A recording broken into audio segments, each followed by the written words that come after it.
Salut la team, j'espère que vous allez bien. Je suis ravie de vous retrouver ce soir pour un live. Donc c'est un live dans le cadre du club, dans le cadre du thème du club sur lequel je vais vous retrouver. Et puis j'ai la chance aujourd'hui d'avoir une invitée d'exception.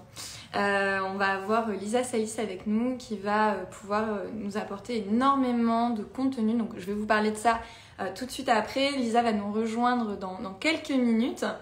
Hop là, je crois que ça y est. Voilà, on va suite. Comme ça, on commence le live direct à 2. Hop là, impeccable. Hello. Comment Trop tu bien. vas? Ça va? Plus rapide que l'éclair, à peine j'ai fait la demande, hop, tout de suite j'ai vu ma petite tête apparaître. Super, magnifique.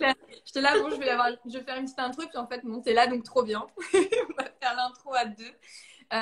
Donc j'étais en train d'expliquer que sur le club, donc mon club en ligne, tous les mois, on propose une thématique différente. Et le thème de ce mois de juin, c'était l'alimentation estivale. Donc la semaine dernière, j'ai fait un live sur le club où on a parlé barbecue et apéro healthy. J'ai essayé de partager un maximum de petites astuces pour se régaler au barbecue, aux apéros, en gardant un bon équilibre dans l'assiette. Et Ouais. puis aujourd'hui, je suis ravie de t'accueillir, Lisa, pour qu'on parle un petit peu plus alimentation végétale, comment végétaliser son alimentation. Tu vas pouvoir nous rappeler à quel point les légumes, les fruits et les légumes sont importants, encore plus l'été, déjà toute l'année, mais voilà, qu'est-ce qui nous apporte en plus l'été. Et puis, on avait du coup les membres qui avaient posé quelques questions, donc on va pouvoir aussi essayer de leur répondre le mieux possible. Mais avant ça, déjà, je tiens à te remercier et de ta présence sur ce live. Et Merci à puis, toi. je vais te laisser te présenter, bien sûr, mais donc pour info, voilà, Lisa, j'ai suivi sa formation en nutrition santé. Tu fais clairement partie de mes mentors. Hein. Je parle souvent de toi dans mes vidéos et de mes sources d'inspiration. Donc, je suis voilà, très très heureuse. En plus, du coup, on vit dans la même ville, donc on a l'occasion de temps en temps de En pouvoir se plus, voir. exactement. Quand nos Voilà. emplois du temps le permettent, parce que toi et moi, on sait à quel point nos emplois du temps sont ultra chargés. Et malgré toute l'envie, à chaque fois qu'on a de se voir, on galère un peu. Mais Mais c'est pas grave. du coup, on Voilà, fait des toujours lives. un Du coup, on fait des lives. Du coup, on fait des lives, c'est clair. On habite à côté, mais on fait des lives, c'est OK. Donc voilà, donc, je vais te laisser voilà, te présenter un petit peu plus, en dire un petit peu plus sur toi, ton parcours. Tu as aussi une académie que j'ai suivie du coup. Et donc voilà, je te laisse te présenter. Puis après, on va tranquillement commencer à parler de nutrition végétale. Génial, génial. Écoute, bah, merci à toi pour ton invitation, Alexia. C'est toujours un plaisir d'échanger avec toi. Et puis moi aussi, je suis honorée parce que tu fais un travail incroyable avec ta communauté, avec aussi justement tes cours en ligne et puis tout ce que tu apportes aux femmes, aux hommes qui te suivent et qui reprennent leur santé en main aussi. Donc toi, c'est vrai que tu as un pôle plus activité physique. Moi, j'ai un pôle qui est plus santé holistique et surtout qu'est-ce qu'on met dans notre corps et puis comment aussi on le régénère. Et ben voilà, pour toutes celles et ceux qui me découvrent ce soir, donc je suis initialement naturopathe, nutrithérapeute, donc j'ai pratiqué plusieurs années en cabinet en Suisse. Et après voilà, quelques années de pratique et assez rapidement, je dois dire, j'ai eu ce constat qui est que j'allais pas y arriver en fait en faisant du un par un et qu'il était grand temps de démocratiser l'accès à la nutrition, à la santé, qu'il était grand temps de rééduquer les gens et que les gens puissent aussi acquérir toutes les informations nécessaires pour éduquer leurs propres enfants. Donc ça a été un déclic et moi, mon rêve depuis des années, c'était d'avoir mon cabinet et de pratiquer en tant que naturopathe, nutrithérapeute. Et puis au bout de quelques années, j'ai dit, bah, en fait, je vais mettre ça de côté et en fait, on va faire les choses différemment. Donc je me suis lancée bénévolement en fait sur les réseaux avec bah, mon compte Instagram, puis mon podcast. En fait, ça a commencé avec mon Le podcast en réalité. podcast, ouais. Ça a commencé avec le podcast Au mieux de ta forme, qui est un podcast dans lequel je parle beaucoup de nutrition. Pour moi, ça a été une porte d'entrée et je me rends compte que j'ai toujours partagé mon parcours. C'est-à-dire qu'aujourd'hui, je parle quasiment, enfin en tout cas beaucoup moins de nutrition sur mon réseau et sur mon compte personnel. Mais par contre, je partage de plus en plus des choses qui sont propres à mon parcours. Et la nutrition, ça fait maintenant 16 ans que j'ai plongé la tête dedans. J'ai eu pas mal d'insights, de prise de conscience en changeant mon alimentation sur des sinusites chroniques, des bronchites, des problèmes de rétention d'eau, des soucis aussi au niveau de mes performances sportives. Et en améliorant mon alimentation, ben, j'ai réglé tous ces problèmes, mais très rapidement, vraiment très rapidement, parfois juste en 2 semaines. Et ça, pour moi, ça a été un game changer qui m'a fait mettre dans la nutrition, me lancer en tant que thérapeute, puis après me dire, il faut démocratiser. Donc, il y a eu 2 ans de grosses, on va dire, à fond, grosses informations sur Instagram, via mon podcast. Et en 2020, j'ai décidé de lancer une académie pour les particuliers, mais aussi pour les professionnels, parce que je me rendais compte que dans mon milieu, dans la naturopathie, dans la nutrithérapie, chez les diététiciens, les ostéos, enfin bref, tous les praticiens de santé en général, il y avait des grosses lacunes sur la nutrition. On a des programmes diététiques en France qui datent des années 80, entre 82 et 86. C'est là qu'on a eu les dernières mises à jour des cours. Et c'est scandaleux, parce que enfin, pour moi, c'est scandaleux, parce qu'aujourd'hui, il y a tellement, tellement, tellement de choses qu'on sait, qui sont prouvées et qui sont importantes d'intégrer. Et puis surtout, j'ai passé beaucoup de temps en fait à me former parce qu'en fait, je me rendais compte que l'aspect diététique, gestion du poids, accompagnement du sportif, ben, c'était des formations spécifiques. Ouais. Pour la vision naturopathique, c'était une formation spécifique. Dès qu'on y mettait l'aspect végétal, c'était encore autre chose. Et donc, je me suis dit, ben, je vais créer une formation de nutrition holistique. Parce que ben, il faut de la diététique, il faut de la science, il faut de la naturo, il faut cette approche aussi humaine qui est qu'on ne se nourrit pas que de ce qu'il y a dans l'assiette. Il y a une approche écologique, parce que dans le monde dans lequel on vit, si on continue à manger de la viande tous les jours, bah, écologiquement parlant, on va droit dans le mur. Tu l'as vu dans les chiffres que je présente dans le J1. Et donc voilà, il y a tout ça qui a été réuni. Donc c'est ce qui fait que depuis 2 ans, je suis moins sur les réseaux. Je suis complètement dédiée aussi à mon académie, à mes élèves et à tout ce que demande un organisme de formation tel qu'il est. Ouais. Mais voilà, je m'éclate et puis je continue aussi mon parcours personnel dans la santé à fond, où j'intègre des nouvelles choses. Donc voilà ce qui m'amène aujourd'hui, je pense, dans ce live, c'est à la fois ce parcours personnel et puis cet organisme de formation dans la nutrition que j'ai fondé. Ouais, ouais, complètement. Ouais, de toute façon, voilà, ton parcours est top. J'invite tout le monde à aller écouter ton podcast Au mieux de sa forme. Enfin, au mieux de ta forme, c'est ça? Ouais, Au mieux de ta forme. Et au d'ailleurs, mieux c'est de ta rigolo forme. parce que j'ai fait il y a 2 ans un podcast sur l'apéro. Et donc, du coup, je suis sûre que ce sera ultra complémentaire à ce que tu as pu apporter. Ou alors, de toute façon, vu que tu as fait IJ, tu dois déjà pouvoir leur donner un paquet d'infos sans problème. Mais ouais, bah, en tout cas, ouais, merci d'avoir partagé voilà, une partie de ton parcours. Et c'est vrai qu'on parle souvent de ce qu'on incarne, et c'est vrai que tu incarnes cette santé holistique et cette approche globale. Et c'est ce qui m'avait plu en fait quand je t'ai découvert à travers le podcast.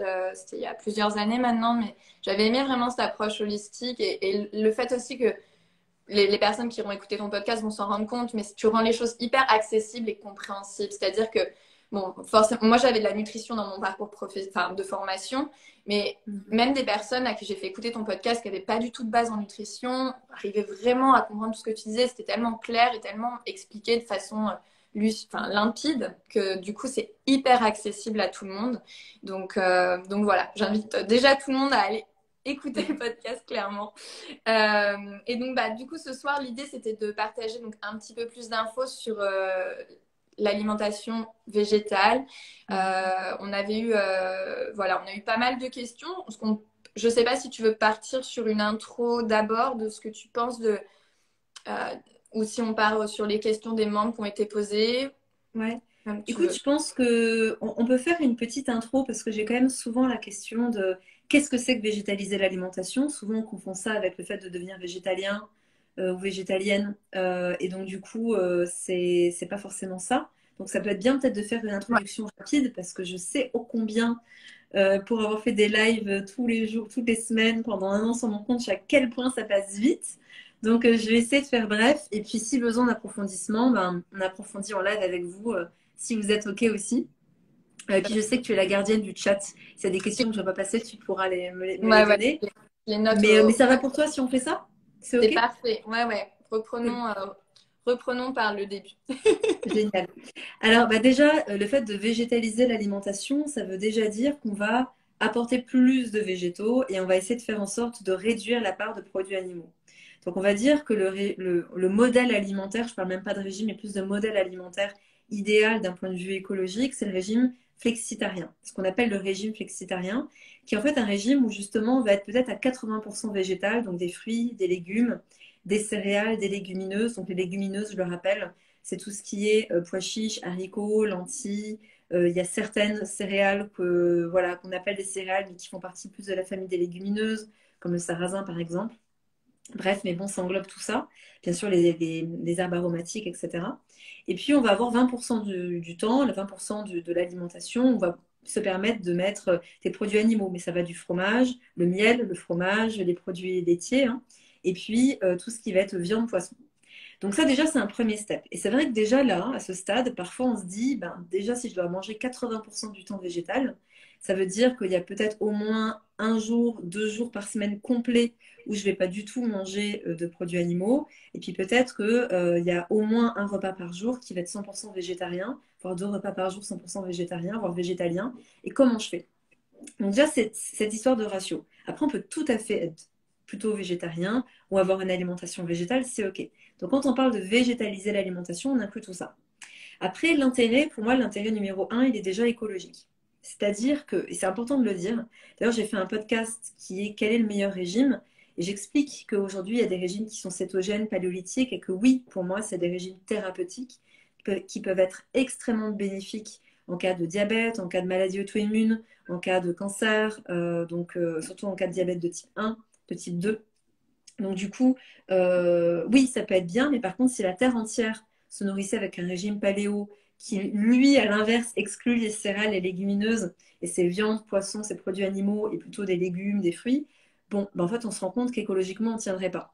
Donc, bon, l'idée, c'est pas de vous faire tous les chiffres ce soir parce que ce serait trop long, mais en tout cas, on sait que les terres exploitables pour cultiver de la viande demandent beaucoup plus de ressources en eau, en espace, en frais de transport, au niveau de la pollution du transport des viandes, etc. C'est juste ahurissant. Et donc aujourd'hui, les rapports sont très très clairs. Pour vous donner la synthèse des rapports, c'est que on a eu quand même 5-6 rapports d'experts de la FAO, d'ingénieurs, d'experts en agroalimentaire qui ont été publiés entre 2018 et 2020 et qui nous ont montré qu'en fait, si on ne veut pas aller droit dans le mur, il faudrait que la planète entière ne consomme que 100 à 150 grammes de viande une fois tous les 10 jours, On est loin. 100 à 120 grammes de poulet tous les 5 jours. Donc quand je disais viande, c'était surtout viande rouge, c'était Viande surtout rouge, bovin. ok. Poulet, poisson tous les 5 jours. Les produits laitiers, c'est un tous les 3 jours. Les œufs, c'est à peu près un par jour. Enfin voilà, juste pour prendre conscience en fait des ratios. Donc il y a un intérêt écologique, actuel, voilà, socio-économique aussi, à végétaliser l'alimentation. Après, il y a quand même aussi énormément d'avantages au niveau de la santé. C'est-à-dire que dès qu'on végétalise, forcément, on va apporter plus de fibres. Et les fibres sont fondamentales pour notre santé intestinale et pour l'équilibre de notre microbiote. C'est-à-dire qu'on va avoir des fibres qui vont être à la fois assimilées, qui vont ralentir l'absorption du sucre dans le sang. Donc c'est bon pour notre glycémie, c'est bon pour le taux de sucre dans le sang, c'est bon pour réguler notre niveau d'énergie, c'est bon voilà, pour notre santé intestinale, de transit. Et c'est bon aussi pour aller nourrir notre microbiote intestinal qui lui se trouve surtout dans le côlon et qui lui va pouvoir métaboliser des vitamines, va pouvoir faire en sorte de métaboliser certaines hormones, faire en sorte que tout fonctionne bien. On sait aussi qu'il est garant de notre immunité. C'est-à-dire que l'immunité, le microbiote et la qualité de la muqueuse intestinale, c'est ce qui fait qu'on a une bonne immunité ou pas. Et on sait à quel point cette immunité elle est importante pour plein de raisons. Ouais. Donc, déjà, cet apport accru de fibres, c'est hyper intéressant. Les fibres, elles ont aussi un rôle majeur par rapport au cholestérol, le cholestérol qui est oxydé, qui est le cholestérol néfaste. On dit souvent, j'ai trop de cholestérol. Oui, mais c'est lequel? C'est le HDL, c'est l'LDL, c'est quel transporteur de cholestérol que tu as en excès? Et l'apport de fibres va aussi favoriser une baisse du LDL oxydé, donc une meilleure santé cardiovasculaire. Donc, les fibres de base, c'est vraiment pourquoi on nous bassine avec les fruits et légumes, parce que c'est plein de fibres. Et donc, du coup, forcément, ça agit sur plein de leviers. La santé intestinale, l'immunité, la qualité du microbiote, et puis une protection contre pas mal de pathologies, à commencer par les pathologies cardiovasculaires.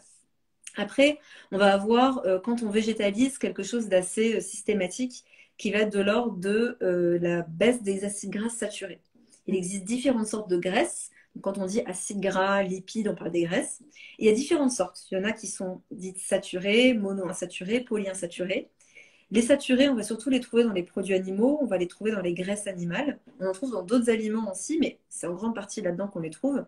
Il ne faut pas les enlever. À tort, on croit qu'il faut absolument les supprimer. Pas du tout. Le corps en a aussi besoin. Mais ça devrait représenter que 10% de la consommation totale des graisses que l'on mange. Donc, quand on a justement envie de prendre soin de sa santé cardiovasculaire, euh, aussi de sa santé cellulaire en général, en fait, de notre santé générale, on va faire attention aux graisses qu'on mange. Et ça, je pense que c'est important de le dire. Quand on mange des graisses qui sont saturées, on est sur des graisses qui sont rigides. Et en fait, toutes nos membranes cellulaires, c'est-à-dire que toutes les cellules de notre corps, on n'est fait que de cellules, on a les cellules de l'œil, du foie, de l'intestin, etc., du cœur, etc. Bah, la membrane autour, c'est du gras. Et ce gras, plus il est rigide, bah, plus la communication intracellulaire, plus le fait d'absorber des nutriments, de relarguer des déchets, va se faire correctement. Donc plus on va avoir des membranes bien moelleuses, mieux c'est. Je donne souvent cet exemple. Et donc c'est les acides gras mono et polyinsaturés qui vont permettre cette moellosité des membranes. Donc c'est pourquoi le fait de manger plutôt des graisses végétales non transformées, et j'insiste sur non transformées, donc des oléagineux, des amandes, des noix, des huiles végétales qui sont crues, qui ont été extraites à froid, comme l'huile d'olive, l'huile d'avocat ou un avocat entier par exemple. Voilà, toutes ces graisses qui sont végétales mais dans leur état naturel, c'est extrêmement bénéfique pour nos membranes. Et surtout les oméga 3 qu'on va trouver dans les poissons gras, qu'on va trouver aussi dans les graines de chia, dans tout ce qui est colza, tout ce qui est graines de lin également. Mais cette fois-ci, c'est des oméga 3 différents. C'est-à-dire qu'on a les oméga 3 végétaux et les oméga 3 animaux. Et je vais y revenir tout à l'heure. On va dire que globalement, un avantage déjà à végétaliser, c'est ces graisses saturées qui sont diminuées. Et on a en général une meilleure qualité des membranes cellulaires quand on végétalise. L'autre avantage, c'est l'apport accru en antioxydants. Les antioxydants, c'est des boucliers anti-rouille. Or, ce qui nous fait vieillir et ce qui est la source majeure de cancer, c'est cette rouille cellulaire qui peut au bout d'un moment altérer notre ADN et qui peut créer des mutations d'ADN. Et donc, c'est ce qui fait qu'à un moment donné, la duplication cellulaire se fait plus correctement, puis on a des pathologies.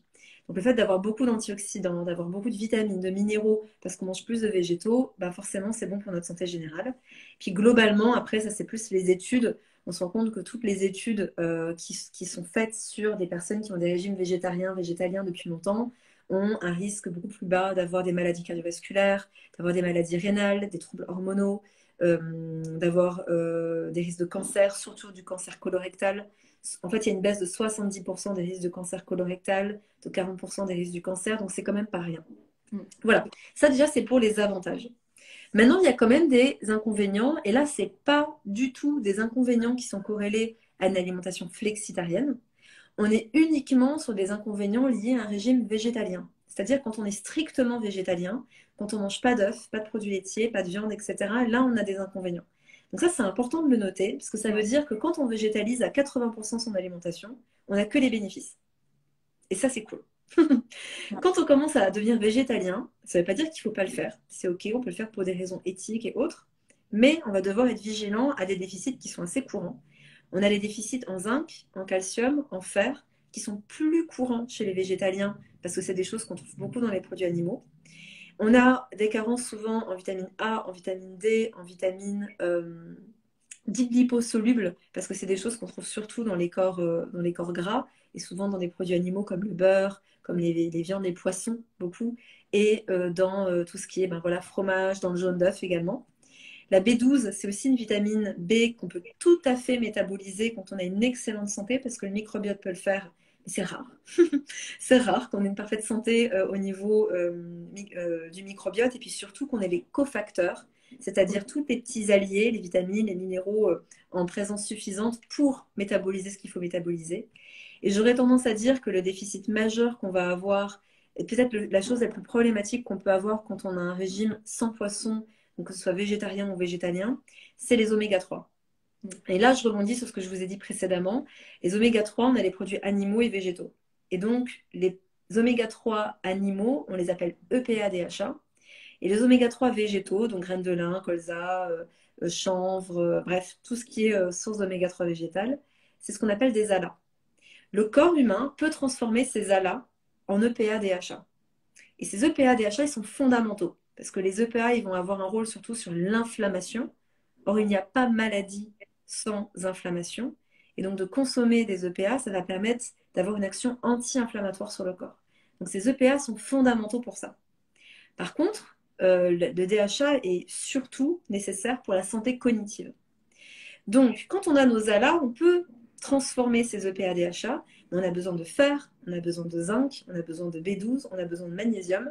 Et pas de bol, fer, zinc et B12, c'est ce dont manquent souvent les végétariens végétaliens. Donc c'est pour ça que souvent il va falloir se complémenter. Et donc là, je dois passer une question. Ouais, Êtes-vous contre les compléments alimentaires et carences? Alors déjà, on peut se tutoyer. Déjà de base. Moi, j'adore les anglo-saxons pour ça, on peut se tutoyer. Et je ne suis pas du tout contre les compléments alimentaires. Surtout si carence. C'est-à-dire que ma vision des choses, c'est un, on fait le max pour optimiser l'alimentation. C'est-à-dire que prendre un complément si je mange n'importe quoi à côté, c'est quand même con. L'idée, c'est d'optimiser la santé déjà avec l'aliment. L'aliment est un médicament et donc on peut faire plein de choses. Maintenant, il y a une réalité aussi, c'est que tous les fruits et légumes et quasiment tous les nutriments qui viennent de la terre, des arbres, des buissons que l'on mange aujourd'hui ont 20 à 70% de nutriments en moins par rapport à il y a 50 à 70 ans. Et ça, c'est dramatique. Donc du coup, aujourd'hui, il est beaucoup plus difficile de pouvoir vraiment assimiler et avoir suffisamment en fait de nutriments. On devrait en fait consommer 3 fois plus quasiment, ce qui est rare. En général, on mange moins parce qu'on est plus sédentaire, parce qu'on est plus stressé, donc il y a moins d'appétit aussi, il faut le dire. Donc il y a tout ça qui est corrélé. Donc moi, je suis pour les compléments alimentaires à condition d'avoir commencé par optimiser l'alimentation. Et ça, je bassine mes élèves, Alexa peut vous le ouais. dire. Ouais, et puis enfin, je tiens exactement le même discours aussi, quoi. C'est qu'à un moment, on reprend les bases, on reprend l'alimentation, on reprend l'activité physique. Enfin, c'est pareil. Je veux dire, faire des régimes alors que derrière, on booste pas le métabolisme et on n'augmente pas la masse musculaire, pareil, ça n'a aucun sens. Donc, je les amène souvent, bah, le même discours que toi, à se poser la question déjà de est-ce que le terrain, à la base, il est solide? Et Oui, tout puis, à fait. avant de traiter, de faire de la bovologie, comme tu dis souvent, hein, de traiter vraiment les conséquences, de se dire, OK, la cause derrière, c'est quoi aussi? Est-ce qu'on peut pas travailler sur la cause, sur le fond, avant Mm, d'aller traiter comme ça en urgence, de se dire, je des ballonnements, je prends des compléments contre ballonnement? Bah oui, mais mm, pourquoi tu as des ballonnements? tout à Est-ce fait. qu'on peut pas améliorer ce qui crée les ballonnements au lieu de prendre quelque chose qui va venir en fait Mettre un masquer pansement. et voilà, et ne pas travailler sur le fond, quoi. Tout à fait, c'est tout à fait ça. Donc ça, c'est vraiment important de le conscientiser. Et en effet, alors c'est intéressant parce que je vois passer beaucoup de questions, donc déjà par rapport aux compléments alimentaires. Donc je vous le dis, moi il y a vraiment 2 labos, j'ai pas d'intérêt financier à dire ça, mais c'est 2 labos avec lesquels je travaillais beaucoup en tant que thérapeute. Il y a les labos CopMed, les labos Nutrix. C'est bon.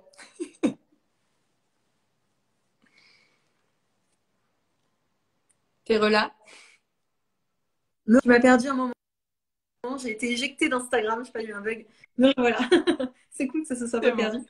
Et donc, je disais, il y a 2 labos que je conseille beaucoup, qui sont les laboratoires COPMED, COPMED, et puis le laboratoire Nutrixeal, qui sont vraiment des labos où, quand vous êtes conseillé par un praticien, quand vous avez des analyses à l'appui qui vous disent qu'il y a une carence et autres, là, vous avez des compléments qui sont très bien faits et qui sont voilà, avec une certaine éthique, avec très peu d'adjuvants dedans.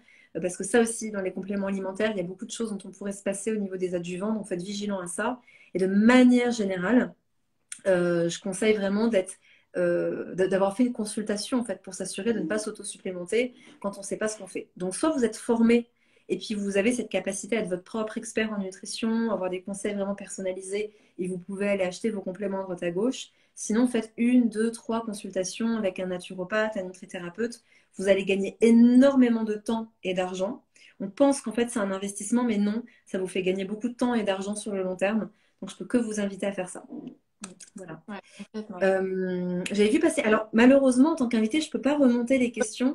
J'ai vu passer une question, je ne sais plus sur quoi c'était, sur Ouais, l'ostéoporose, je est-ce qu'il crois, y et la a végétalisation. exactement, est-ce qu'il y a plus de risques d'ostéoporose en végétalisant? Je pense que moi, c'est une crainte que j'ai beaucoup dans mes programmes ménopause aussi. Tu vois, les filles me posent souvent la question de me dire oui, mais Alexia, si je mange moins de produits laitiers, les produits laitiers, il y a besoin du calcium, etc. Donc, je leur envoie des listes de végétaux très riches en calcium et je leur Génial. explique. Voilà, mais Bah je oui. te laisse prendre, Et oui. voilà, le relais sur ça, sur cette question. Alors, c'est très vaste. Il y a beaucoup à dire. La conclusion, c'est quoi? C'est que déjà, le calcium des produits laitiers est beaucoup moins assimilé que le calcium des végétaux. J'ai été strictement végétalienne pendant 2 ans. J'ai ajouté un zéro à ma quantité de calcium. avec les végétaux. Donc les algues, les amandes, il y a énormément en fait les sardines. Alors pour ceux qui mangent des poissons, les sardines, les petits poissons gras, les amandes, la plupart des végétaux aussi, des légumes verts sont très riches en calcium. La Ok. plupart des légumineuses, des céréales apportent du calcium. Donc vraiment, enfin franchement, il y en a à foison et en effet, tu as des listes. Et puis vous pouvez trouver des listes partout aujourd'hui de végétaux et c'est bien mieux assimilé que, que les produits laitiers, de un.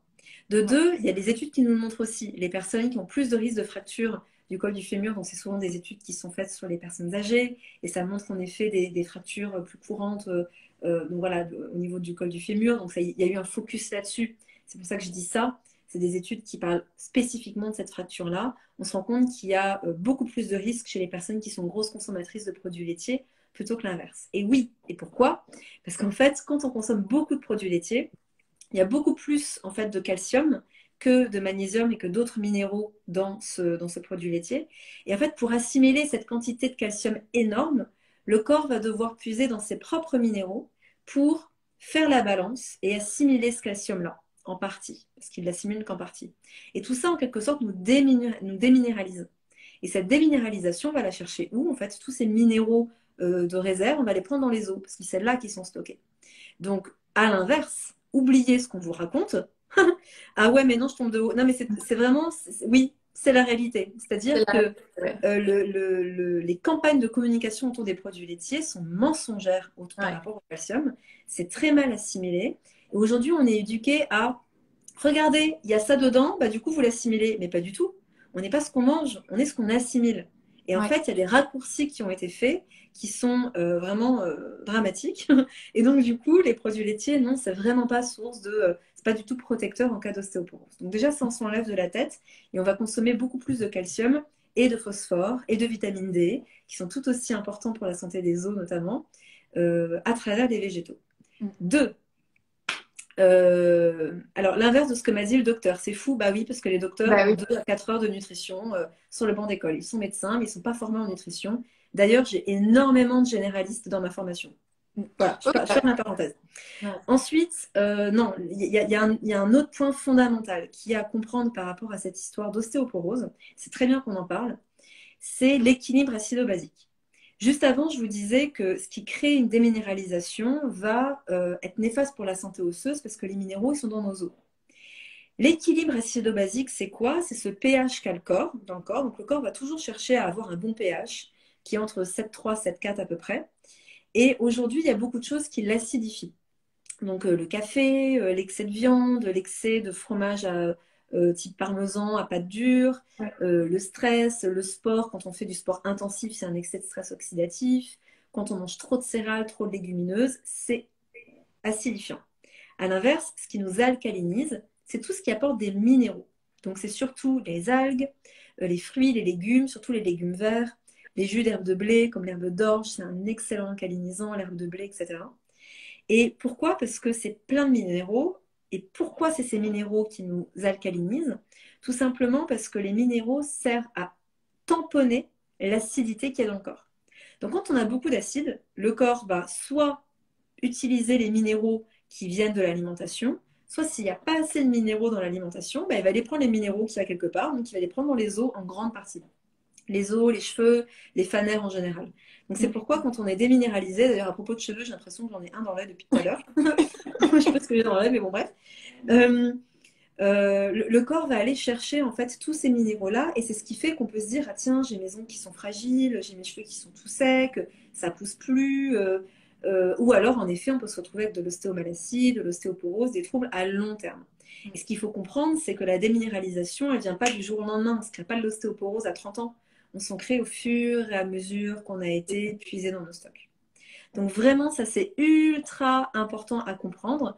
Si vous voulez, comment peut-on contrôler son pH? J'ai une fiche de mémoire, elle est encore en ligne. Si vous allez sur mon compte, vous avez une fiche dans mes...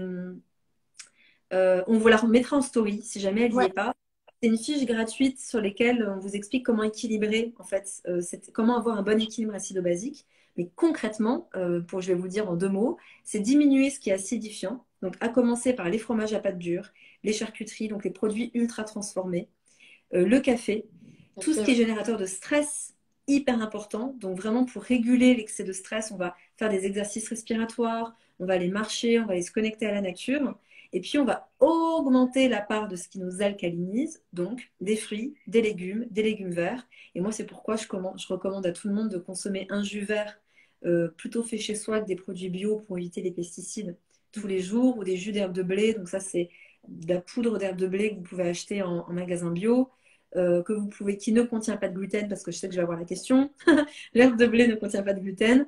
Vous en mettez une cuillère à soupe dans un smoothie avec un lait végétal, avec une banane par exemple ou une poire. Vous buvez ça, c'est extrêmement alcalinisant et ça soutient en fait le travail du corps qui recherche sans cesse cet équilibre vital pour lui entre ce qui est acide et ce qui est alcalinisant. Donc voilà, en deux mots, ce que je peux vous dire là-dessus déjà, Ouais, voilà, mais je pense que ça répond bien à cette question d'ostéoporose et ça vous donne vraiment les pistes essentielles à comprendre par rapport à ça. ouais, ouais, complètement. Mhm. Complètement. Il y a une question de Mélanie qui demande est-ce que la différence entre le lait cru et les laits qui vont être fermentés type kéfir? Oui, excellente question, merci de la poser. Bien sûr que c'est complètement différent, complètement différent. C'est-à-dire que vous avez la différence. En fait, ce qu'il faut, franchement, s'il y a un truc à retenir en nutrition, ne supprimez rien.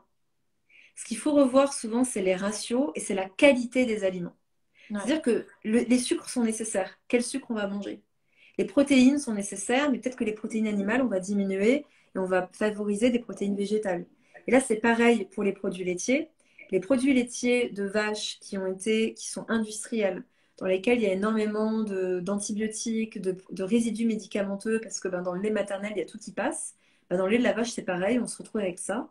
Donc d'un point de vue bactériologique, tout va bien. Mais par contre, d'un point de vue toxicité, ça craint vraiment. Donc on va éviter déjà ces produits-là. On va préférer, si on consomme des produits laitiers de vache ou de brebis ou de chèvre, des produits bio. Si on y met de l'éthique, c'est mieux. On va privilégier quand même aussi des petits producteurs, des petits éleveurs qui prennent un minimum soin des animaux, qui grandissent dehors, etc. Ok. Mais surtout, après, au niveau purement nutritionnel, quand on a un produit qui a été cuit, qui est UHT, qui a été pasteurisé pour bien le garder et le vendre pendant plus longtemps et surtout pas avoir de pertes, c'est vraiment des raisons financières, eh bien, on va perdre toutes les bactéries bénéfiques à notre intestin. C'est-à-dire que tous ces probiotiques naturels, on les perd. Par contre, quand on consomme un kéfir, là par exemple, je suis en train de boire un kombucha, donc c'est aussi une boisson qui est très riche, qui a été lactofermentée avec un champignon. C'est pareil avec un kéfir de fruits ou avec un kéfir de lait. On est sur un produit qui est vivant, où il y a eu une fermentation, où il y a eu une prolifération bactérienne, mais ces bactéries sont bénéfiques à notre microbiote et ça réensemence notre microbiote intestinal, parce qu'on a un microbiote cutané, un microbiote buccal, on a un microbiote vaginal, mais aussi intestinal. ouais, Donc ces produits-là sont extrêmement bénéfiques et toi tu le sais, Alexia, dans l'un des modules de la formation, je parle de comment régénérer sa santé intestinale et on va réintégrer des produits lactofermentés. Donc ça peut être des produits laitiers. Moi, j'ai tendance à déconseiller les produits laitiers de vache pour diverses raisons, à commencer par les facteurs de croissance que contiennent les produits laitiers de vache. Si à produits laitiers, je conseille plutôt chèvre, brebis, ouais, pardon. Et puis, en produits lactofermentés, pour ces probiotiques naturels, bah, il y a tout ce qui est choux, betteraves, carottes lactofermentées qu'on trouve en magasin bio, qu'on peut faire soi-même. Il y a voilà, le kombucha, le kéfir de fruits qui sont des bonnes alternatives. Mais si on adore le beurre, par exemple, on va préférer plutôt un beurre cru. On va plutôt préférer du ghee, qui est un beurre oui, qui a été clarifié pour le cuire. Et du coup, on a aussi toutes les vertus thérapeutiques du ghee qu'on utilise beaucoup en Ayurveda. Donc voilà. Quelqu'un me dit quand on a un intestin fragile, le kéfir aggrave le problème. C'est pas quand on a un intestin fragile que le kéfir aggrave le problème, c'est quand on a une hyperfermentation intestinale. C'est-à-dire que quand on a une fermentation, surtout au niveau du côlon ascendant, c'est-à-dire une fermentation en lien avec les sucres, on peut se retrouver en fait en effet avec des ballonnements, des douleurs, et donc ça veut dire qu'il y a un excès de bactéries. Donc on ne va pas mettre des probiotiques, et on ne va pas mettre de produits qui sont lactofermentés. C'est pourquoi d'ailleurs, j'ai jamais compris pourquoi quand on a des soucis digestifs, on s'obstine à donner des probiotiques. Non, souvent il faut d'abord assainir l'intestin, donc déjà on s'assure qu'il n'y a pas de parasites. S'il y en a, il faut déparasiter. Ensuite, on va régénérer la muqueuse intestinale. Et c'est là que parfois des régimes thérapeutiques, comme je le disais au début du ouais, live, ouais, type paléo, etc., peuvent être utiles pendant 2-3 semaines pour vraiment diminuer l'apport de fibres et se permettre, peut-être avec certains compléments ou certaines astuces nutritionnelles, de régénérer l'intestin. Et puis après, on va commencer à réensemencer progressivement avec des petites quantités. Typiquement, moi, je vais pas me boire un mug comme ça de kombucha parce que c'est sûr que je vais ballonner, ça va être beaucoup trop de bactéries. Ouais. Par contre, une petite quantité tous les jours, ça c'est OK. Ouais. Voilà. Je vois qu'il y a plein de questions qui ont défilé. Ouais. Je sais pas si tu veux en Il y en a sélectionner pas une. mal. Je pense je vais reprendre les questions qui avaient été posées à la base sur la nutrition Ouais, végétale, bien si sûr, tu veux bien. bien sûr. Et du coup, une des questions qui est beaucoup revenue, c'était par rapport aux sportifs ou aux ados, etc. Comment est-ce qu'il y a des contre-indications du coup à végétaliser l'alimentation chez les sportifs? Alors, du coup, voilà, on sait qu'il y a des sportifs de haut niveau qui sont végétariens pour que ça se passe très très bien. Bah oui. Voilà. Mais voilà, souvent disons que quand on parle de ça, les personnes tout de suite se disent, mais mes ados, je vais pas leur donner, je vais pas les mettre sur un régime végétarien, ou alors je fais beaucoup de sport, je fais de la compétition. Il faut absolument que je mange de la viande parce qu'on a cette idée que les protéines sont uniquement dans la viande. Donc voilà, du coup, par rapport à ça, aux inquiétudes que les personnes pourraient avoir à végétaliser justement par rapport au sport. Hmm. Alors déjà, au niveau du sport, il y a une différence entre je fais du sport tous les jours, je vais 1 heure et demie à la salle tous les jours et je suis un sportif de haut niveau. Ça déjà, c'est ultra important. Parce qu'un sportif de haut niveau a de toute façon des besoins différents qu'un sportif qui voilà, fait son sport pour bouger normalement. Et quand on fait un sport juste pour rester en santé, il n'y a pas du tout besoin ni de suppléments, ni de BCA, ni d'aller augmenter ses apports en protéines. C'est encore un truc, franchement, c'est commercial, c'est marketing, c'est des fausses croyances, il n'y a pas besoin de ça. C'est sûr que si vous êtes un bodybuilder professionnel, il va falloir augmenter votre apport en protéines et pas que, en fait, et en antioxydants, et en magnésium, et en vitamine B, et en créatine, et en plein de trucs. Donc du coup, à un moment donné, c'est ça aussi qu'il faut comprendre. On est souvent voilà, avec ce focus de les protéines, mais en fait, c'est un micro-truc dans la balance. Exactement. Maintenant, quand on est, voilà, on fait un sport, je cours un peu tous les jours, je vais à la piscine, je fais un peu de muscu, etc. Pour s'entretenir, il n'y a pas besoin d'avoir plus de protéines que ça. Là, on va être vigilant, c'est que ce soit sportif ou pas, consommer suffisamment de protéines quand on est végétarien, végétalien. Parce que souvent, ce qui se passe, c'est qu'on ne remplace pas l'apport en protéines. On a tendance à se dire, ben, mes protéines, c'est que dans la viande et dans le poisson, alors que pas du tout. Il y en a dans les œufs, il y en a dans les céréales. Moi, j'adore la quinoa, le sarrasin pour ça, qui contiennent tous les acides aminés essentiels. Donc, quand je dis que ça contient tous les acides aminés essentiels, c'est, je pense, ce qui explique pourquoi on pense qu'il n'y a que la viande et le poisson qui fonctionnent. Ouais. On a, en fait, pour vous expliquer, pour ceux qui n'ont pas forcément de base en nutrition, les protéines sont constituées de briques. C'est comme ma main. Voilà, je vais vous donner l'exemple de mes mains. Voilà, ça va être génial. Les mains. Les mains, j'ai 2 mains, sauf que dans mes mains, j'ai 10 doigts. OK? Ça, c'est les acides aminés. Ça, c'est mes protéines. Ça, c'est les acides aminés. Et en fait, dans la viande, il y a tous les acides aminés essentiels. On va dire qu'il y a tous les doigts. Donc, on peut très bien assimiler correctement cette protéine. Il faut que tous les acides aminés essentiels soient présents, ou qu'en tout cas, sur 24 à 48 heures, on apporte un maximum d'acides aminés pour bien assimiler ces protéines. Ce qui peut se passer, en fait, et c'est ce qui se passe d'ailleurs, quand on consomme des céréales, on ne va pas avoir tous les doigts. Ou quand on consomme des légumineuses, on ne va pas avoir tous les doigts. Mais ce qui est cool, c'est qu'à L2 mélangées, ça se complète. C'est pour ça qu'on dit souvent qu'il faut mélanger légumineuses et céréales, parce qu'avec elles, on a vraiment tous les acides aminés et ça permet du coup une assimilation complète. Maintenant, on croit souvent à tort qu'il faut absolument mélanger légumineuses et céréales au même repas. C'est pas forcément nécessaire. Exactement. Mais par contre, c'est vrai que quand on a une alimentation strictement végétarienne ou strictement végétalienne, on va essayer d'apporter des protéines à chaque repas pour s'assurer de ne pas en manquer. Donc si on est végétarien, on va par exemple manger des œufs le matin. Le midi, on va peut-être se faire des spaghettis au sarrasin avec, pourquoi pas, un petit tartare de lentilles à côté. Comme ça, on sait qu'on a nos spaghettis avec une petite sauce tomate et puis un petit tartare de lentilles. Et puis le soir, peut-être qu'on va se faire un risotto de quinoa. Comme ça, toute la journée, on aurait des protéines et c'est parfait. C'est juste qu'en fait, on doit réapprendre en fait à avoir ce réflexe de où est-ce que je vais aller chercher mes protéines. Et c'est pour ça que le flexitarisme est très pratique, parce que des fois, bon, on n'a pas trop le temps et c'est plus rapide de s'ouvrir une boîte de sardines ou de prendre voilà, un steak ou quand on est au restaurant ou autre, de trouver des sources de protéines plutôt qu'être strict végétarien. C'est possible, je le fais, mais bon, voilà, comme ça vous avez déjà les idées. Donc c'est vraiment une question plus de ce que je vous ai dit au préalable. Où est-ce que je vais trouver mon zinc? Où est-ce que je vais trouver mon calcium, mon fer? Où est-ce que je vais trouver mes EPA, DHA? C'est ça qui est plus gênant pour moi en fait, que ce soit chez les ados, que ce soit chez euh, les, euh, les sportifs en général. C'est vraiment sur ces mêmes inconvénients qu'on va devoir peut-être s'intéresser. Donc, et en tout cas porter son intention. Donc, j'aurais tendance à dire, si vous mangez un peu de poisson, un peu de viande ou des œufs, il n'y a aucun, mais alors aucun souci à se faire. C'est-à-dire que vous pouvez complètement dégager la viande de votre alimentation, manger un peu de ces aliments-là de temps en temps, il n'y aura aucun souci.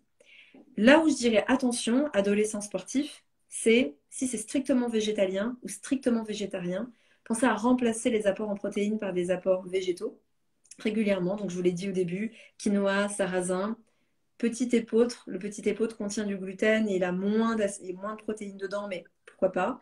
Et tout ce qui est légumineuse, pois chiches, haricots rouges, blancs, noirs. Aujourd'hui, il existe des pâtes de lentilles, des pâtes de pois chiches, des pâtes d'haricots qui sont très riches en protéines.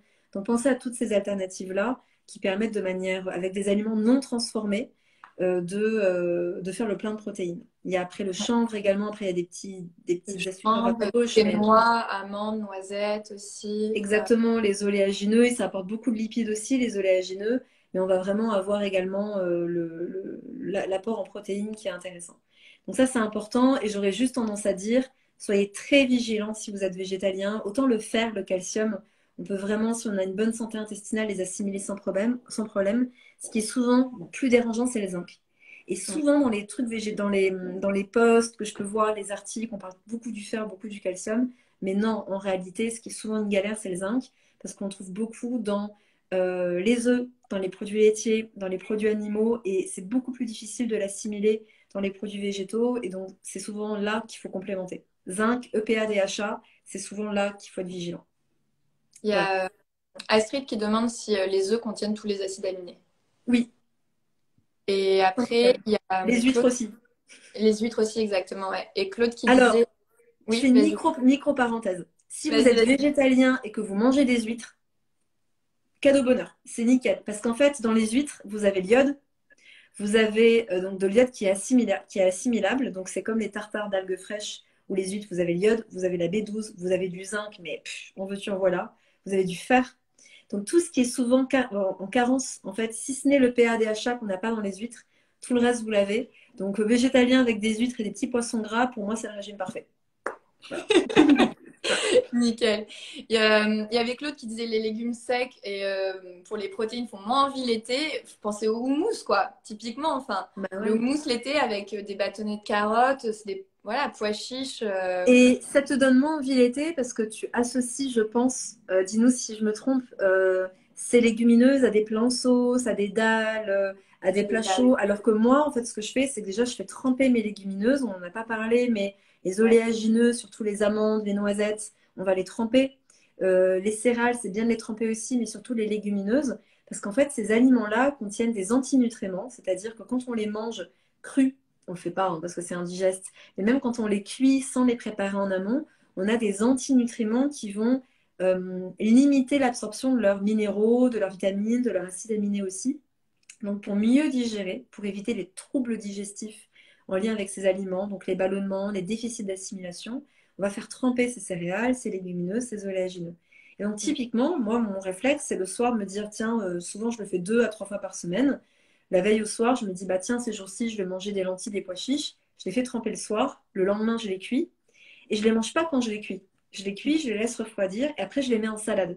Et Ouais. toutes mes salades contiennent des légumineuses. Et donc, du coup, ça me permet d'avoir des repas froids, frais, qui sont plus agréables à manger l'été, mais avec mes apports en protéines. Et ça Ouais, marche. totalement C'est d'accord. Et bon. salade de noix, salade de lentilles, c'est délicieux, quoi. Petit concombre, Et, tomate et tout, de la menthe. Enfin, peut vraiment se régaler. et d'ailleurs, j'ai des assiettes. Vous pouvez aller sur mon compte. Je crois que j'ai une story mise en avant, c'est mes assiettes. Et j'ai fait des captures d'écran de mes salades avec les céréales, plein de légumes crus, mes pois chiches, etc., etc. Donc ça pourra vous donner des idées de composition si vous voulez. Ouais. J'ai faim. Moi aussi, du coup. Euh, ça revient, du coup, c'est bien, on a commencé à parler du trempage parce que ça rejoint une des questions qui revenaient beaucoup aussi. C'était les douleurs au niveau du ventre et les ballonnements quand on végétalise, quand on mange plus de végétaux. Donc derrière ça, il y a je pense, toute la préparation par rapport aux légumineuses. Donc tu as commencé à en parler par rapport au fait de tremper. Et puis, en lien aussi avec les ballonnements, le cru par rapport au cuit. Oui, Je te laisse. Je te oui, laisse. tout à fait. Donc concrètement, ça c'est des choses qu'on voit en long, en large et en travers, mais si on veut faire très très simple, au moins faites tremper vos céréales, vos légumineuses, parce que vous allez voir que si vous commencez à taper sur Internet, tremper les céréales et les légumineuses, vous allez vous retrouver avec des tableaux pas possibles de alors les amandes c'est 4 heures, et puis les lentilles c'est 6 et puis machin. En fait, on s'en contrebalance, hein. Moi, je vous dis, entre nous, là, on est 150, on s'en fout. Le soir, vous prenez vos lentilles, vous les mettez dans un saladier avec une eau filtrée, idéalement, parce que l'eau du robinet, c'est un sujet aussi. Je ne vais pas me lancer là maintenant, mais l'eau du Une autre robinet, fois. ça craint. Donc, on filtre son eau, s'il vous plaît, et vous me faites tremper. En fait, au début, vous pouvez les rincer pour enlever un peu la saleté. Vous allez voir que l'eau, elle change de couleur. Vous les rincez bien avec l'eau du robinet, ça c'est OK. Après, vous faites tremper dans un saladier vos lentilles avec de l'eau filtrée. Et donc, je dis vos lentilles, mais c'est céréales légumineuses. Le matin, quand vous vous réveillez, vous les essorez. Et soit vous les faites cuire tout de suite parce que vous ne bossez pas tout de suite, soit vous les laissez dans le tamis. Vous savez, les tamis pour essorer le riz, par exemple. Vous les laissez là-dedans. Vous les laissez à température ambiante. Ça va pré-germer. C'est très bien. Ça va favoriser encore, ça va favoriser en fait la prolifération bactérienne qui du coup permet une meilleure assimilation des bactéries, une baisse aussi de tout ce qui est antinutriments. Puis quand vous rentrez chez vous à midi ou le soir, vous les rincez un petit coup, parce elles ont du coup fermenté là toute la journée, et vous les faites cuire.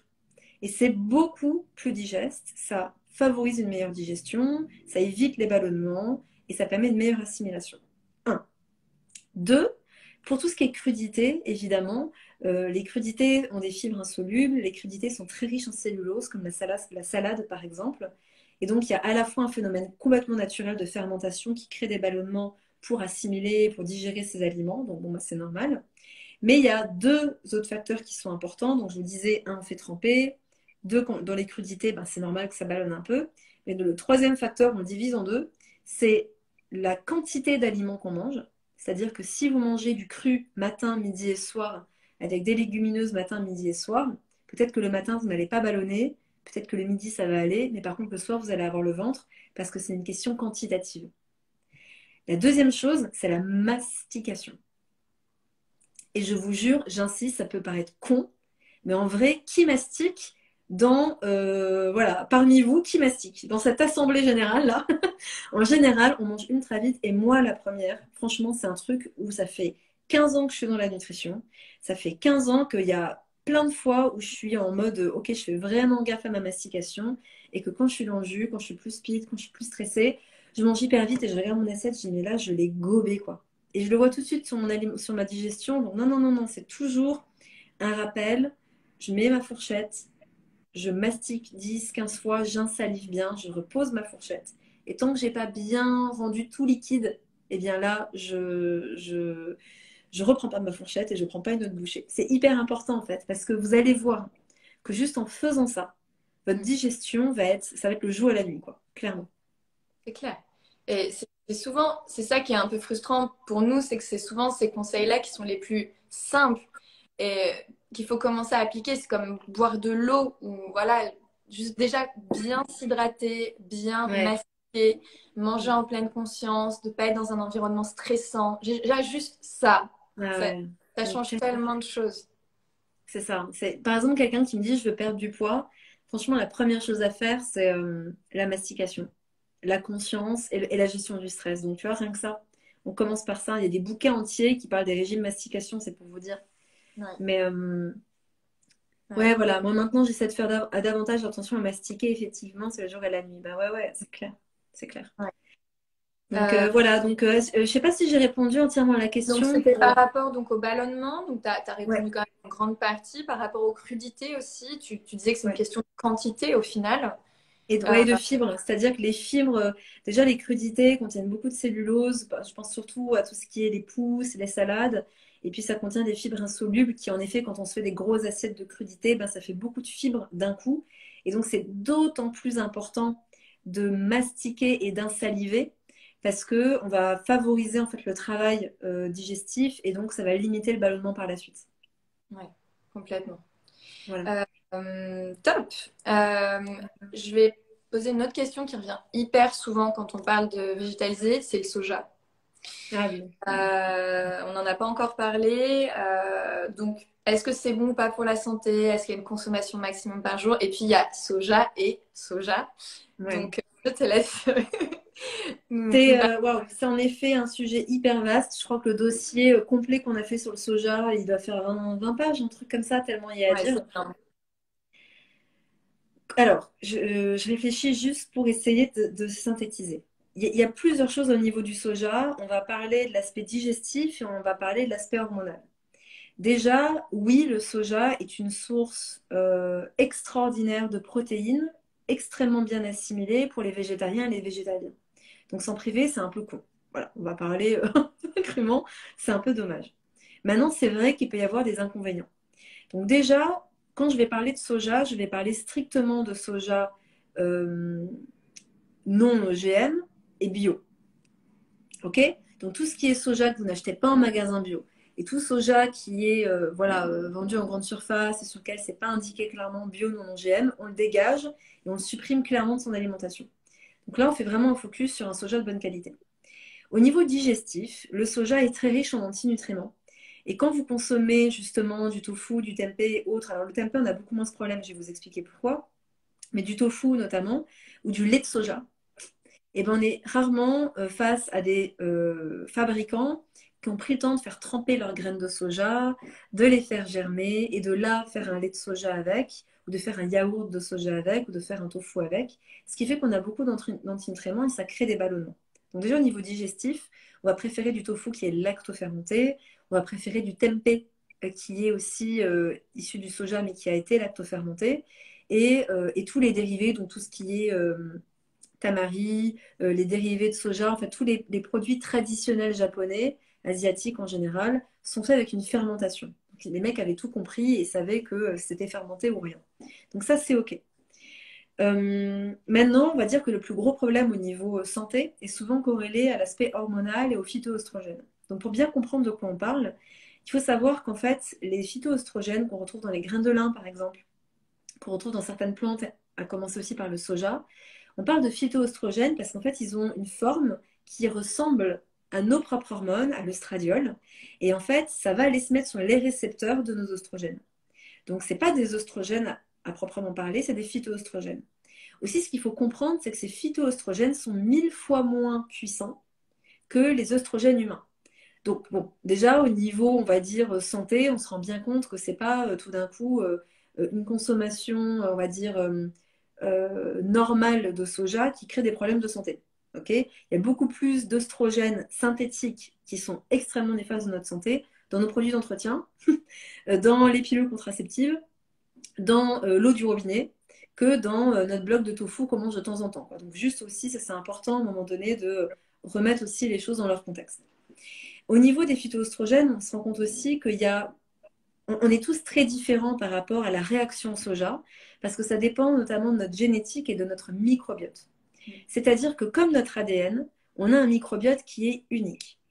Et je pense qu'il y a une forte corrélation entre, donc ça c'est vraiment moi qui le pense, hein, je ne dis pas que c'est prouvé, entre notre équilibre microbien au niveau intestinal et notre génétique, notre d'où on vient. C'est-à-dire que le microbiote asiatique est très certainement différent du microbiote européen.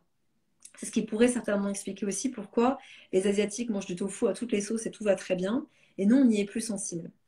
En fait, ce qu'il faut comprendre, c'est que quand on consomme des phytoœstrogènes, ils sont inactifs. Ce qui permet d'activer les phytoœstrogènes, c'est notre microbiote, c'est nos enzymes. Et ça, on est tous différents. Et c'est ce qui explique, à mon sens, pourquoi c'est aussi galère d'avoir un avis sur le soja. Parce qu'il y a des études qui vont dire c'est super bon pour la santé, c'est anti-cancer, c'est protecteur, ça permet de lutter contre l'ostéoporose, ça permet de lutter et de prévenir les cancers du sein chez la femme et de la prostate chez l'homme. C'est de la balle, c'est génial, mangez-en toutes les sauces. Et à l'inverse, on a des études qui disent tout le contraire et qui disent va-t'en Satanas, c'est super mauvais. C'est tout simplement parce qu'en fait, les études sont faites, à mon sens, sur des personnes complètement différentes, qui ont une génétique différente, qui ont un microbiote intestinal différent, et qui vont donc métaboliser différemment le phytoœstrogène. Et donc, du coup, il va y avoir une assimilation différente, une attache sur les récepteurs, sur nos propres récepteurs différentes, et donc on va avoir des symptômes qui peuvent se manifester. Il faut aussi prendre en considération, plus de ça, le fait que les Asiatiques en consomment depuis qu'ils sont nés. Nous, souvent, on commence à en consommer quand on est ado ou jeune adulte. Donc, tout d'un coup, il va quand même y avoir un apport en phytoestrogène plus fort, donc une imitation par rapport au fonctionnement, à nos propres hormones qui arrivent un peu en masse. Et donc, on peut avoir des symptômes prémenstruels un petit peu plus élevés chez les femmes. On peut ressentir des choses. Et puis, c'est pour ça aussi que par mesure de précaution, on va dire s'il y a cancer, s'il y a souci thyroïdien, on va éviter le soja. Voilà, donc c'est vraiment pour comprendre. C'est pourquoi, vraiment, pour avoir étudié la question en long, en large et en travers, il n'y a rien à supprimer. Il ne faut pas se dire c'est un aliment extraordinaire ou c'est un aliment pourri qu'il faut enlever. C'est comme le café. Le café, c'est un aliment qui est extrêmement riche en antioxydants, génial, mais n'empêche que c'est un excitant. C'est un produit qui a été torréfié, donc on a des molécules de Maillard, on a eu un phénomène de glycation qui est pro-oxydant. Donc quoi? C'est pro-oxydant ou c'est antioxydant? Qu'est-ce qu'on fait? Et c'est ça en fait la nutrition santé, c'est vraiment évaluer les bénéfices-risques et c'est de se dire que il faut tester et voir ce qui nous convient. Moi, un café, j'en bois de temps en temps. Si je prends un café, je prends plutôt un café qui est décaféiné pour éviter l'effet excitant, mais j'en prends un qui est bio et qui est sans solvant, parce que là, pareil, il y a des solvants, etc. Et le soja, c'est pareil. De manière générale, je conseille un soja qui est bio, qui est non OGM, qui est plutôt fermenté pour avoir une meilleure digestion. Et on va en consommer 2 fois par semaine pour commencer. Par exemple, pour une femme, moi j'ai tendance à dire, consomme-en 2 fois par semaine, selon les recommandations que j'ai dit précédemment, Ouais. et puis vois comment ça se passe au niveau de ton cycle menstruel. Est-ce que tu as des seins plus gonflés? Est-ce que tu as des symptômes prémenstruels plus élevés? Moi, je sais que si je consomme du soja 4 à 5 fois par semaine, j'ai des symptômes prémenstruels plus forts. Ouais. Mais si j'en mange 1 fois, 2 fois, 3 fois, il n'y a aucun problème. Donc vraiment, c'est observez-vous, testez. Ça. Et je me permets de faire la parenthèse parce que qui est plus générale. J'en parlais avec quelqu'un, on parlait de développement personnel, de spiritualité, du fait que des fois c'est un chemin, le chemin vers la santé qui peut être un chemin long, parce que bah voilà, on va voir un thérapeute et puis on commence à décortiquer, machin, puis voilà, au bout de 15 ans, on se dit waouh, j'ai quand même fait du chemin un peu sur tous les plans et toute personne qui est dans ce chemin-là, bah, voit la différence au bout de quelques années. Et c'est vrai que quand on commence, on peut se dire waouh, mais je commence par vous, c'est dur. Mais vous savez quoi? Il n'y a pas plus simple en fait. Je vais vous dire, la seule chose à faire, c'est expérimenter et observez-vous. Fin de l'histoire. Il y a rien d'autre à faire, c'est-à-dire, tiens, je végétalise. Qu'est-ce qui se passe? Est-ce que je me sens mieux? Est-ce que je suis plus faible? Ok, je suis plus faible. Ben, peut-être que là, je vais consulter, je vais faire une analyse de sang pour voir si j'ai pas des carences. Ah ouais, tiens, j'ai une carence en iode. Très bien, ben, comment je peux complémenter? Blablabla. Tiens, je mange du soja. Je vais déjà tester 2 fois. Je vais pas devenir végétalien du jour au lendemain, à m'acheter 40 blocs de tofu, à les mettre dans mon frigo. Non, je vais faire progressivement. Je vais peut-être me former un peu lire, tester, expérimenter, parce que votre corps, il sait. Et votre corps saura mieux que n'importe quel médecin multidiplômé ou n'importe quel thérapeute. Et je vais vous dire ça aussi parce que quand j'étais à peine diplômée, j'avais un peu ce complexe de la débutante qui commence. Et j'ai été voir un peu comment les pontes suisses, nutrithérapeutes, médecins travaillaient, en me disant, ouais, les mecs, ils sont multidiplômés, ils sont super bien formés, je vais apprendre plein de trucs avec eux. Et en fait, je trouve que c'est les personnes qui m'ont le moins appris, parce que déjà, ils en savaient tellement sur un plan dernières études, etc., qu'ils se coupaient complètement de l'humain qu'ils avaient en face d'eux. C'est-à-dire, ils prescrivaient des trucs parce que la dernière étude disait que, mais ils se coupaient de l'humain. Ils avaient pas ils prenaient pas ce temps de pédagogie pour expliquer les choses, pour redonner le pouvoir aux gens.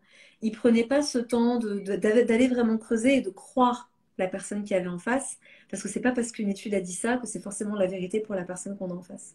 Donc ça, vraiment, reprenez votre pouvoir et dites-vous que votre corps y sait. Et vraiment d'expérimenter, de tester, de faire progressivement, de voir ce que vous aimez pas, C'est ça en fait votre meilleure médecine en fait. C'est ça qui va vous aider à savoir qu'est-ce qui est bon pour vous ou pas.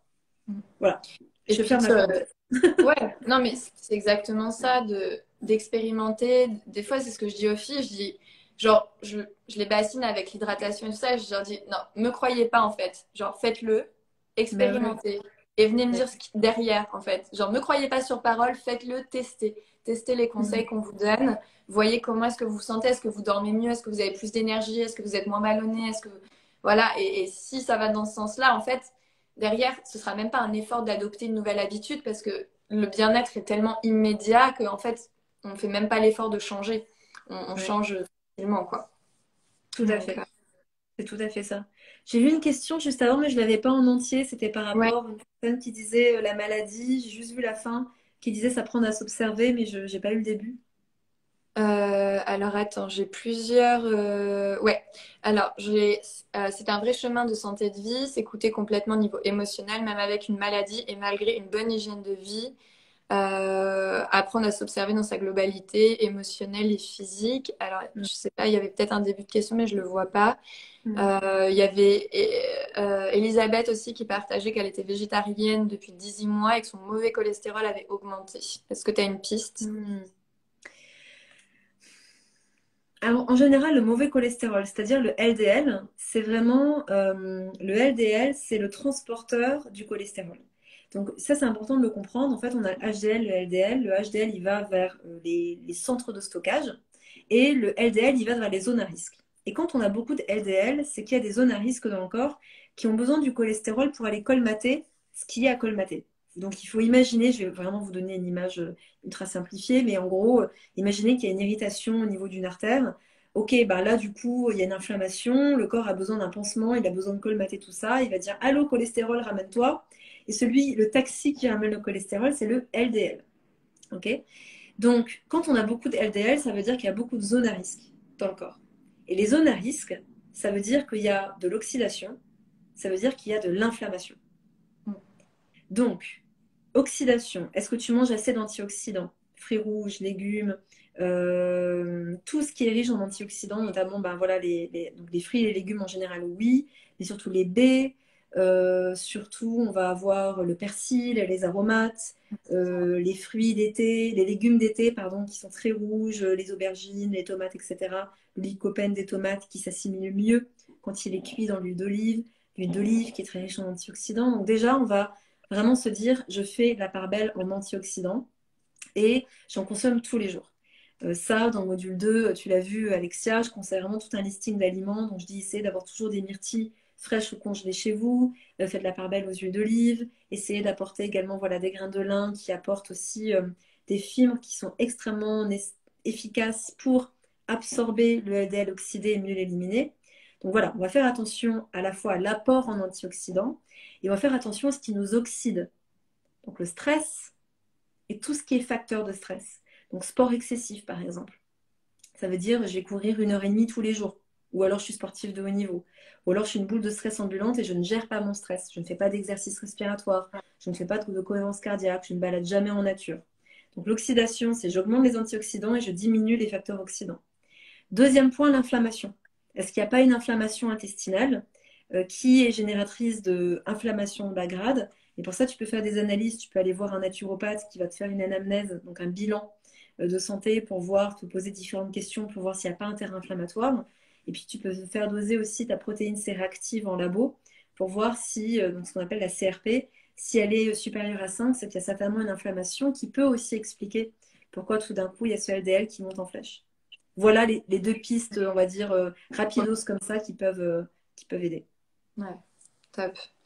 Trop bien. Bon, ça fait déjà 1 heure, donc je Ça vais, passe. je vais juste te poser une dernière question, Oui. parce que voilà, à un moment, il faudra qu'on arrête, parce que je sais à quel point on va en avoir, sinon toute la soirée. Par rapport au jus, alors, tout à l'heure, tu conseillais justement l'intérêt de faire des jus de légumes, des jus verts. Euh, Mm. mais j'avais eu la question de substitution d'un repas avec un jus. Donc c'est vrai que voilà, mon avis c'est que c'est génial complément par rapport à tout ce que ça peut apporter. Mais voilà, par rapport justement à ça, et puis par rapport au jus, enfin, jus vert, jus de Mm. fruits, même si je vais faire un live le week-end prochain sur l'index glycémique, donc j'aurai l'occasion de reparler des jus de fruits du coup. Mm. Euh, mais voilà, si tu veux juste nous partager un mot pour finir sur les jus, ta vision, est-ce que ça peut apporter justement par rapport à la santé, à la végétalisation de l'alimentation? Mm. Bah déjà, les jus, en effet, on va plutôt privilégier des jus qui sont à 80-90% faits de légumes, parce que les légumes ont justement très peu de sucre. Donc, ce sera plus intéressant d'avoir un jus de légumes avec un petit peu de fruits dedans. Donc, à titre d'exemple, ça peut être un demi-pied de céleri, un ou deux concombres, ça peut être quelques pousses d'épinards, pourquoi pas, et puis une ou deux pommes. Moi, j'aime bien mettre du citron aussi. Je mets toujours du citron et je mets toujours du gingembre. Le gingembre, en fait, il est réchauffant en énergétique, en nutrition énergétique. C'est un aliment qui est réchauffant. Et les jus verts, quand je dis jus vert, c'est des jus de légumes verts, c'est plutôt refroidissant. Et en fait, on va toujours aussi, là, on va dans un step un peu plus loin, mais on va toujours essayer d'aller chercher aussi une balance entre qu'est-ce qui est réchauffant, refroidissant, et puis les différentes saveurs qu'il y a dans quelque chose. Donc, on va éviter que ce soit trop amer, que ce soit trop sucré, que ce soit trop acide. Donc, d'avoir toutes les saveurs, ça permet vraiment d'avoir aussi un jus qui est équilibré.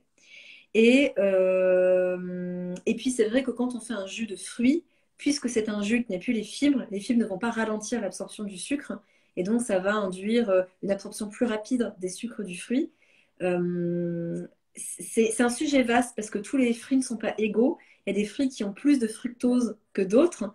Et donc, la montée du sucre dans le sang dépend en fait du fruit en question. Mais globalement, d'un point de vue santé, on va vraiment dire on met 80-90% de légumes et après on met 10 à 20% de fruits et là on est bon. Voilà, pour faire simple. Ouais. Après, comme je le disais précédemment, les jus de légumes sont ultra alcalinisants, donc il y aura un replay. Donc je renvoie à la partie sur l'équilibre acido-basique. C'est extrêmement reminéralisant, donc génial. Mais par contre, on va pas remplacer un repas par un jus. Donc, quand je dis ça, c'est quoi? C'est que je dis toujours, on se force jamais de manger. Si on n'a pas faim, on mange pas. Ok, donc si un soir, exceptionnellement, vous rentrez, vous sentez que par rapport à d'habitude, vous n'avez pas faim du tout, vous avez juste envie d'un jus, buvez un jus, c'est ok, on va pas se faire un, c'est pas grave. C'est vraiment par contre dans le principe de base, non, un jus ne remplace pas un repas parce que dans le jus, vous allez avoir des vitamines, vous allez avoir des minéraux, mais c'est pas non plus, comment dire, Pas quelque nutritif. chose qui remplace les fruits et les légumes entiers, déjà de un, parce que dans les légumes entiers, vous allez en plus avoir les fibres. Donc, pourquoi, pardon, boire des jus de légumes? L'avantage majeur, c'est qu'on va pouvoir manger boire, pardon, des quantités de fruits et légumes qu'on ne pourrait pas se permettre de manger parce que l'excès de fibres serait beaucoup trop irritant pour nos intestins.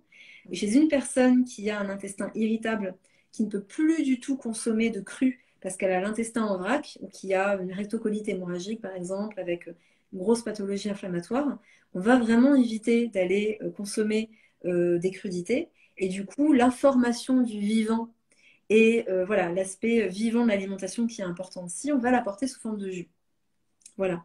Maintenant, il faut savoir que malgré la quantité énorme de minéraux, de vitamines qu'on va avoir dans un jus vert, on va, d'un point de vue quantitatif, mieux assimiler les minéraux et les vitamines dans un fruit ou un légume entier, parce que les fibres permettent aussi cette meilleure assimilation. Donc ça, c'est très important de comprendre que quoi qu'il arrive, ne serait-ce qu'en comparant jus et aliments entiers, c'est déjà pas comparable. En plus, dans un jus, vous n'allez pas avoir les lipides, vous n'allez pas avoir les protéines, vous n'allez pas avoir autant de glucides que dans un repas complet. Et c'est pourquoi, non, ça n'a rien à voir, on va pas remplacer par ça. Il y a une différence entre, en effet, je vois le jeûne de 3 jours, euh, ou plus est-il un bon moyen de faire un reset? Alors, c'est pas aussi simple que ça, mais dans le cadre d'un jeûne ou d'une monodiète, c'est différent que de manière générale. Donc là, je réponds vraiment de manière générale. Non, le jus remplace absolument pas un repas. Après, si on nous conseille une diète, une monodiète, un jeûne, etc., pourquoi pas? Je pense qu'on Ouais. n'aura pas le temps d'approfondir sur ça ce Ouais. soir, mais parce qu'il y a beaucoup à dire et le jeûne ne convient absolument pas à tout le monde, pas en première intention. J'ai plutôt tendance à conseiller plutôt une monodiète au début si on veut le faire juste sur un jour, 3 jours grand max, avant de passer à des monodiètes de jus, avant de passer à un jeûne. Mais ça, c'est un autre sujet. Oui, et puis après, toujours se poser la question de pourquoi est-ce qu'on veut jeûner derrière, quel est l'intérêt? Parce que si c'est jeûner pour perdre du poids, non, genre clairement. Surtout pas. Mm. J'ai fait un live d'ailleurs il y a quelques semaines sur le jeûne intermittent. Toi, tu as aussi sur ton podcast, on parle énormément. Donc Ouais. voilà, on vous renvoie à ça sur le jeûne. Même de façon générale, n'hésitez pas à aller écouter le podcast de Lisa justement parce que c'est une mine d'informations. Vous allez retrouver énormément de sujets. Si la nutrition, ça vous intéresse, ça vous passionne, n'hésitez vraiment pas à aller voir tout ce qu'il y a, tout le contenu sur le podcast, sur ton site internet Mm. aussi. Et puis, bah, si vous voulez aller plus loin, il y a IGI également, qui est ton académie, qui permet aux particuliers et aux professionnels de la santé de se former en nutrition santé. Formation que j'ai suivie du coup dans la première promo et qui est extrêmement riche. Et ce qui est plus sympa, c'est vraiment ton approche aussi holistique de ça, qui permet vraiment d'avoir une vision globale et d'accompagner les personnes avec cette vision globale et de sortir de la bobologie et vraiment d'aller sur des accompagnements holistiques qui sont beaucoup plus efficaces sur le long terme. C'est ça, c'est vraiment ça. Et merci de le dire. Et puis, je tiens vraiment à préciser que cette notion de bobologie, pour moi, c'est ce qui m'a fait faire IDJ. C'est-à-dire que je faisais le live santé de Lisa. Il y a quelques replays sur mon compte où tous les lundis, je répondais à toutes les questions qui m'étaient posées pendant une demi-heure, 45 minutes, une heure. Et en fait, à chaque fois, on me disait qu'est-ce que je mange si j'ai voilà, un LDL trop? Qu'est-ce que je mange si j'ai ci, si j'ai ça, si j'ai ça? Et en fait, je me suis dit, mais non, il faut prendre le truc à l'envers. C'est comment je mange pour rester en santé.